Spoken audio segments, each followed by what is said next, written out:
Today we are going to understand about the models of abnormal behavior as per the DSM-1 model that was published in 1952. Okay. So many psychologists have conducted research on abnormal behavior, and keeping that thing in center, the special symptoms of abnormal behavior, its causes and treatments based on this researches, models describing the explanation of abnormal behavior are given in psychology. So this model explains how the abnormal behavior is generated. So there are basically two models. One is biological model and the other one is psychological model. Okay, and psychological includes psychoanalytical, behavioristic, and cognitive model. Okay, so we will understand this model one by one. So today we are going to learn about biological models. So this model considers namely central nervous system, heredity, brain pathology, and biochemical imbalances responsible for abnormal behavior. So what all are included in biological model? Central nervous system, heredity, brain pathology, and biochemical imbalances. So we will see all these factors one by one that are responsible for abnormal behavior and which are counted in biological model. And also biological model is also known as medical model or disease model. Okay, so biological model has other two names, that is medical model and disease model. So if someone asks write about medical model, then don't get confused, you have to write about biological model only. Okay, so let's start first with the central nervous system. So the central nervous system includes brain and spinal cord. So what all are included in central nervous system are brain and the spinal cord. Okay, and the base of the cognitive and mental function is brain. So we know that our cognitive and mental functions are dependent on brain. So brain executes all these functions, and if any injury is caused to our brain, then abnormal behavior can be produced.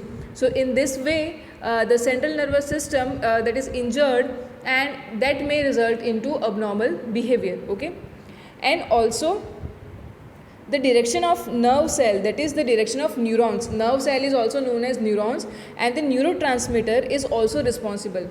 So what happens is, let us understand with a diagram. So over here you can see the figure of neurons. This is one neuron and this is the other neuron. Okay, now as the name suggests, this is the center, this is the nucleus of the neuron, and over here we have dendrites, and this portion is known as head of the neuron, and this is known as the tail of the neurons, that is the action one. This actions, that is the round ones you can see, is known as the tail of the neuron.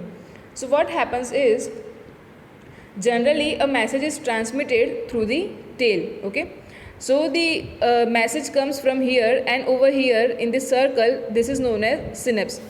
Now synapse is not a gap, but the synapse is a biochemical which are present between two neurons. Okay, now this biochemicals would lead to message from this tail to this head, that is from the first neuron the message would be transmitted from the tail to the head of the second neuron. Okay, now what happens is, if the nerve cell or neurotransmitter is not proper, that is if nerve cell and or that is a neuron and the biochemicals are not proper, then what would happen is, the message would release from this tail, but it won't go to this head.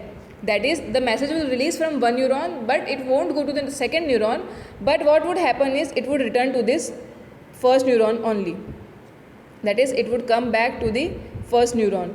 So this process is known as reuptake. Okay, and this neurotransmitter imbalance causes abnormal behavior. So if the message comes back to the first neuron, that this process is known as reuptake, and this causes the abnormal behavior. Okay, now this abnormal behavior were related to central nervous system. Now let's move on to the heredity.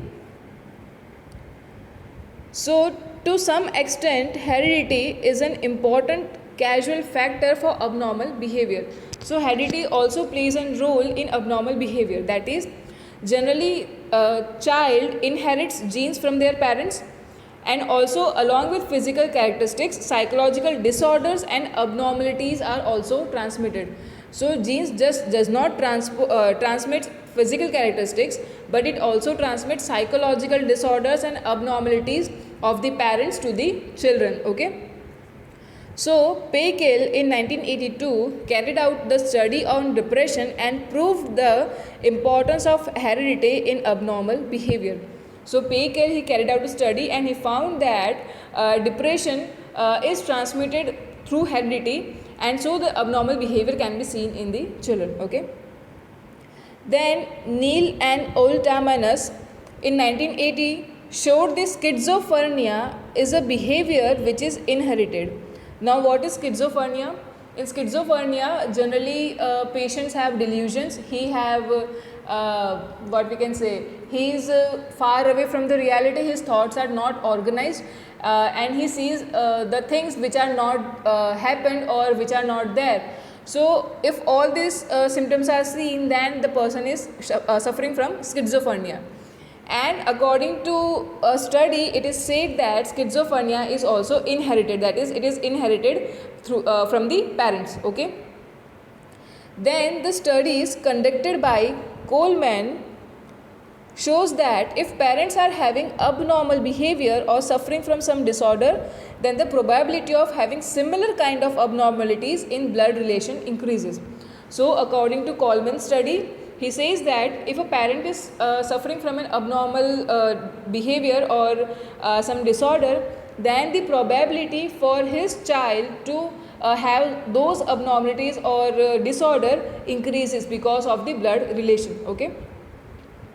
Then it was found that the probability of abnormal behavior in identical twins is more compared to fraternal twins. Now, what is identical twins and what is fraternal twins? What is the difference between that? What happens in identical twins is that there is one egg and there is one sperm, but that egg gets divided into two. So, there is one egg and there is one sperm. But after the implantation, this egg gets divided into two and it becomes two. Okay. And if it results into pregnancy, then it would be called as identical twins. Okay. Now, what happens in fraternal twins is that there are two eggs and there are two sperms. So, if the children are born because of this two eggs and two sperms, those children will be called as fraternal twins. Okay. So, the probability of abnormal behavior, that is the heredity from the parents that they get, is more in identical twins as compared to fraternal twins. Okay. So, if one of the child from identical twin is suffering from maniac depressive disorder, now maniac depressive disorder is a form of bipolar disorder, and if that one child from identical twin is suffering from such disorder, then there are 95.7% probability that the same problem will be there in the other child also. Okay. So, it indicates the strength of heredity factor which is responsible for abnormal behavior. Okay. Then let us see about the brain pathology and the biochemical imbalances. So, what happens is the defective genes affect the endocrine glands. Now, what do endocrine glands do? They releases hormones in the bloodstream. It affects the metabolism process and enzymes. Due to the deficiency or shortcoming of thyroxine hormone, which is secreted by thyroid gland, the mental retardation known as cretinism occurs. So, what happens is, if there is defect in endocrine glands or metabolism process or the enzyme, then it would lead to abnormal behavior. So, what kind of abnormal behavior and because of which hormone is caused, let us see. So, that is if there is a shortcoming of thyroxine hormone, that is if thyroxine hormone is not adequate, that is if it is not up to the mark that is required, then it would cause mental retardation or the cretinism. Cretinism means stunted physical and mental growth. That means your physical as well as mental growth stops.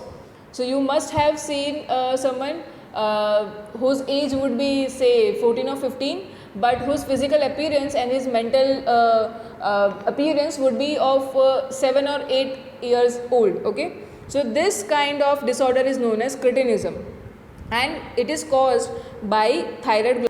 That is because of the inadequate amount of thyroxine hormone. Okay. Then the abnormality of the hormone of the adrenaline gland, which is responsible for the responses to emotion can produce some mental disorder. So we know that adrenaline glands releases adrenaline or non-adrenaline in this stressful situation or when we face challenging situation, and if we have defect in that thing, then our emotions or the responses would be not accurate, and thus it would cause our abnormal behavior. Okay. Then because of the presence to enzymes the chemical process accelerate, its deficiency can have negative impact on the metabolism process. So what happens is, because of the presence of enzymes, our chemical process accelerates, but if this chemical process is not inadequate, then it will result in deficiency in our metabolism process. Okay. Then obstacle in the metabolism process of the brain can cause mental disorders like epilepsy and phenylpyruvik oligophrenia.